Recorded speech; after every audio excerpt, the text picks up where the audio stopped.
It's nice having that one centralized database so that everybody can draw from that. And that's a big thing, the one source of information, because we had all this misinformation.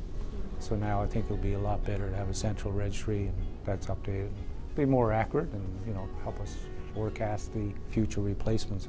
Using the tool to help us better assign work and plan work. And it's a lot easier getting a hold of the techs. So you can just give them a call, your work order's on the way, they open up their tough book, especially if they have to get parts, for instance. I have a tough book, which is awesome because before I'd have like an armful of binders going, so now I just grab that. I'm really in the loop information-wise. If anything's going with the buildings, Paul will send me an email and I know what's going on. And you can update the work order, and when she opens up the work order, she sees the update on the work order. Everything's real time. Yeah. I have my map open all the time because you're pulling your assets and components in. For us, it was being able to track our assets, what's in there, and when's going to be the best time to replace those assets.